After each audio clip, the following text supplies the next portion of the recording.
We just got our first look at Gen 10 Pokemon, folks. It's called Pokemon Winds and Waves, and everybody's talking about these new starters, which look very goofy. We also got more information about Pokemon Champions, and that is coming out next month in April. And I have a lot to say about that. To be honest, it seems like the free-to-play experience in that game will not be great, but we'll get to that. First, I would like to discuss these starters. Look at these bizarre creatures. This is the grass-type starter Pokemon. He's called Brout. And many are saying that he looks like a green angry bird. I cannot disagree with that.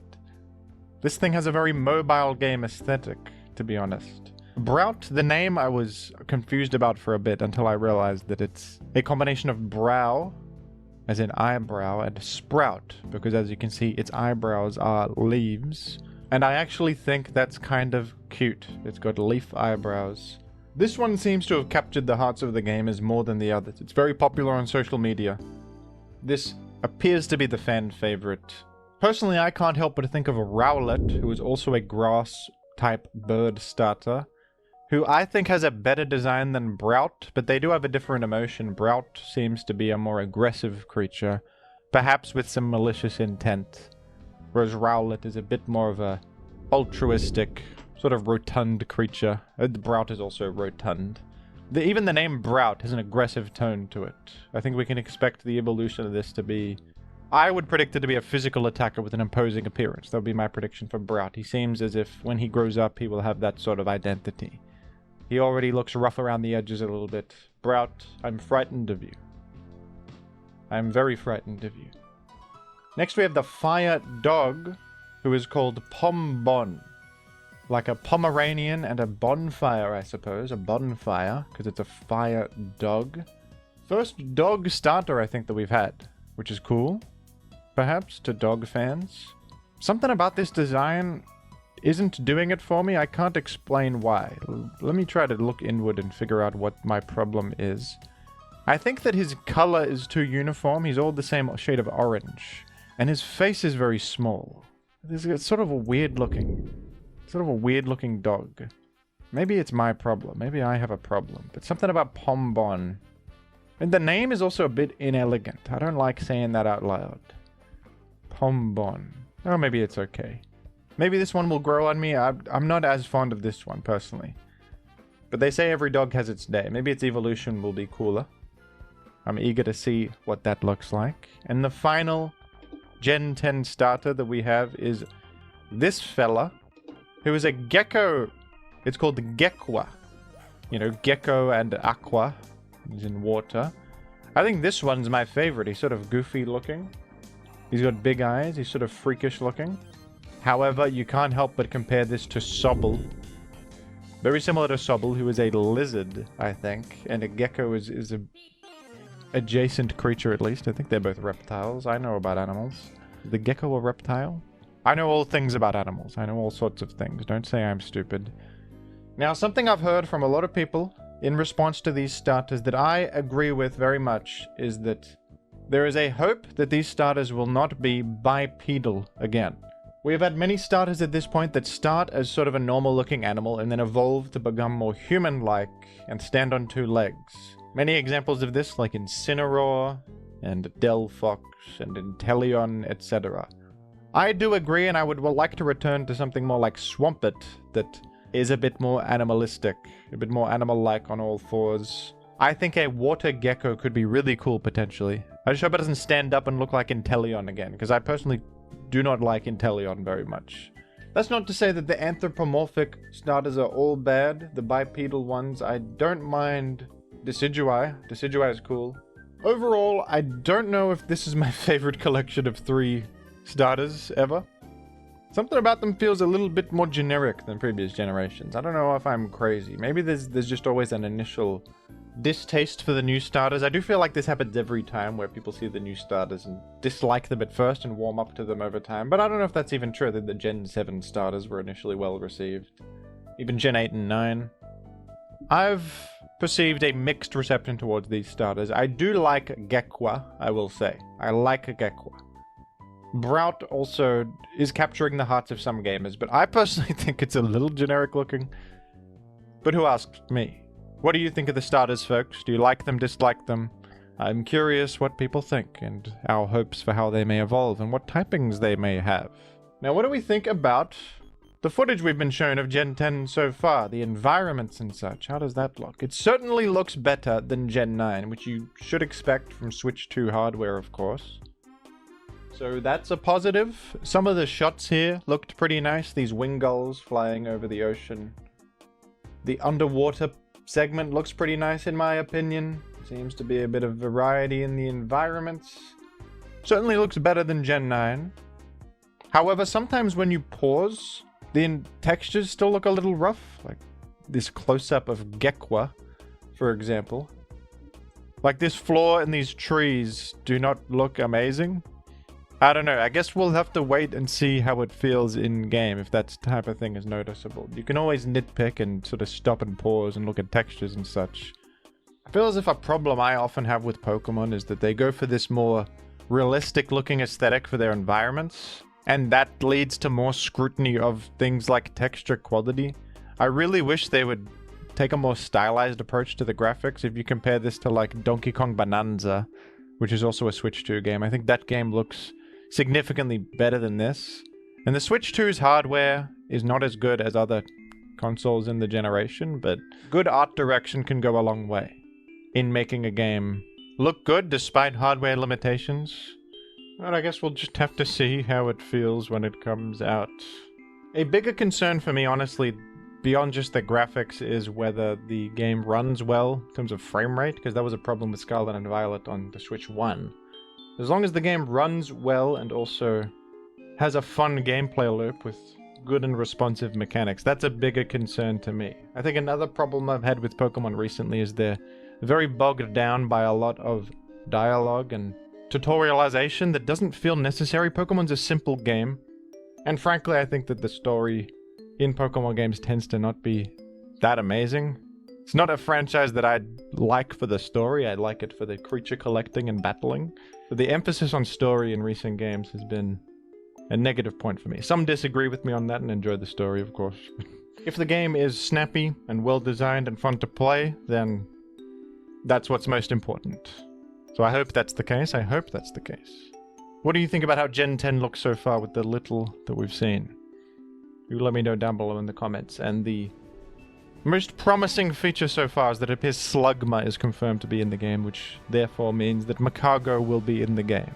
Could this hint at a possible new Makago evolution in honor of the Year of the Horse? Year of the Fire Horse, in fact. I personally think it's very likely. I would give it a 90% chance of occurring. And now we must discuss the bad news related to Pokémon Champions. Pokémon Champions is a new competitive-focused battler, and seems to be the new hub for competitive Pokemon.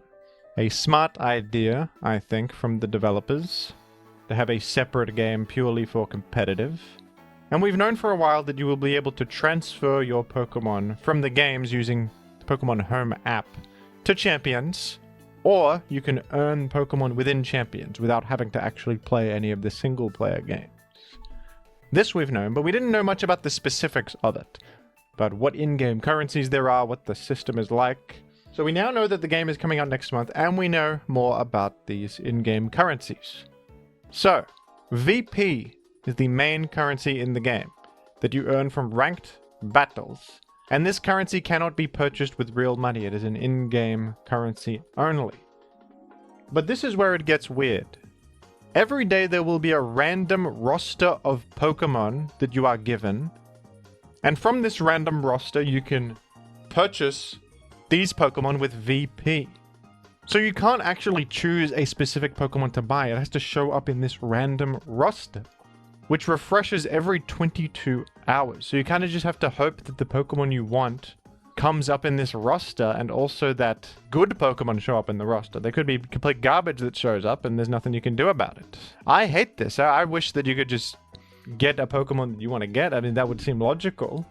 That would seem to make sense, but no, there's a random element here, and of course you can speed up the timer with which the Pokemon refresh by paying VP.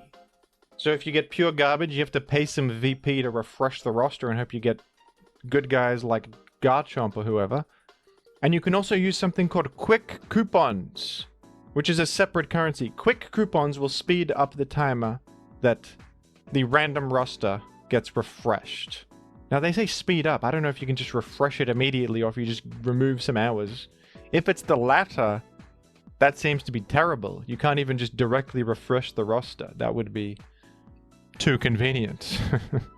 I absolutely despise this system. So you might be wondering how you get quick coupons. Well, this is where things also get weird. Quick coupons are obtained through in-game missions, which are like daily quests, which you've probably seen in other free-to-play games, I suppose. Like win a battle with a fire-type Pokemon. Maybe it's something like that. I don't know exactly. But there'll be missions. And missions offer different other currencies called quick coupons. There's also one called training tickets, which you can use to train your Pokemon's stats and level up their stats. VP can also be used for this. And then there are also teammate tickets that you can earn from missions, which can be used instead of VP to purchase Pokemon from the roster. We've got 4 different currencies here, and it's a little bit confusing to be honest. But VP can be used for everything, and these individual tickets have individual purposes. So quick coupons speed up the timer, teammate tickets can be used to purchase the Pokemon, and training tickets can be used to level up their stats. Now this is where they have a monetization system in here, because even though you cannot directly purchase any of these currencies, you can pay for a subscription to Pokémon Champions that gives you more missions to do. And so by having more missions to do, you will therefore get more of these tickets that you can use to purchase various Pokemon, refresh the roster, and also purchase stats for your Pokemon. So that's how they're monetizing it. They want you to pay for this subscription to give you more missions, which gives you more of these currencies. Also, if you're a paid member, you can get an increased box size. So they're limiting the amount of Pokemon you can have in storage unless you're a paid member, and also an increased team count. So the amount of teams you can have pre-built is limited based on whether you're a member or you're free to play. This game also features a Fortnite-style battle pass, which I'm sure you're all familiar with. Every game has this damn feature these days, where I assume you just play ranked battles, level up the battle pass, and get rewards for each tier of the battle pass you hit. And then there's a free-to-play tier of the battle pass and a paid tier, which I believe is separate to the subscription that you're paying for the box storage and the extra missions. Unless I'm incorrect about that, it's not 100% clear, but it seems to be a separate payment. Maybe it would make sense if the paid battle pass comes with the paid membership. That would make sense, but it's not clear if that's the case. It seems like it could be a separate transaction.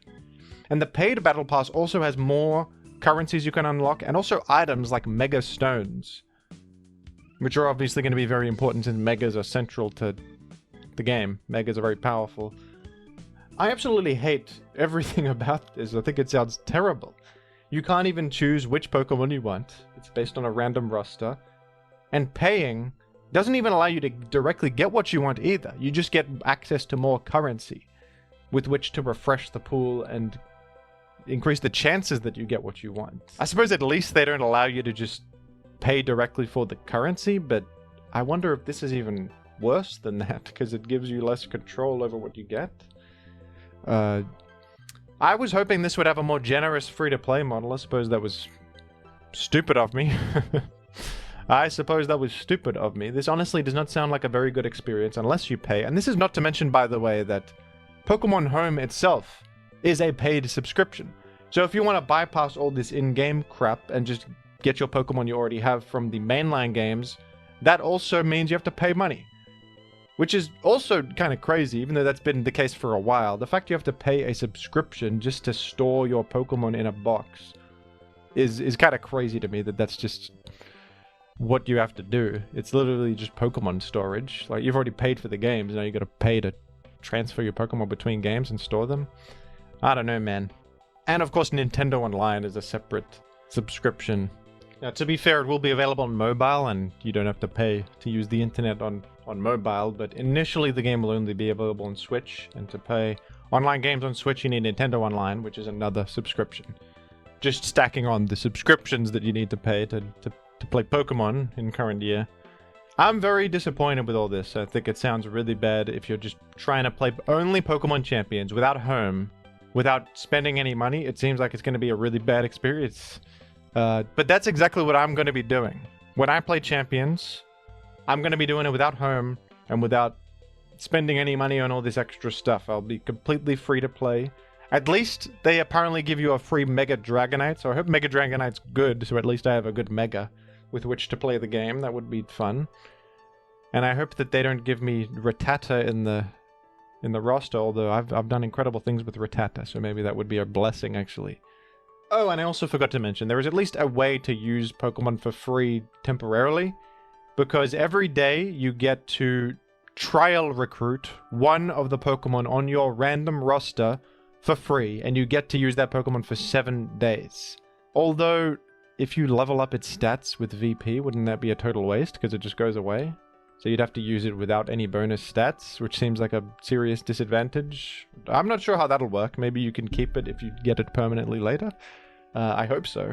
That would be dastardly if they erased your bonus stats also. But at least you can get a free Pokemon, which is something. I also forgot to mention that learning moves is also controlled by spending VP or using training tickets. Training tickets not only increase stats, but also allow a Pokemon to learn a new move. So all of that is pretty disappointing in my opinion. Doesn't sound great. I'll give the game a go, of course, but I don't think it will be anywhere near a replacement for Pokemon Showdown, at least in my world. Pokemon Showdown reigns supreme as the best way to play competitive Pokemon, in my humble opinion. And probably the most exciting thing about this new Pokemon Presents is just the prospect of playing with new Gen 10 Pokemon on Showdown when that eventually comes out. But what do you think, folks? Am I being too negative here? Are you excited? Are you disappointed? You let me know. And let me know your thoughts on Brout and other things. And thank you very much for watching.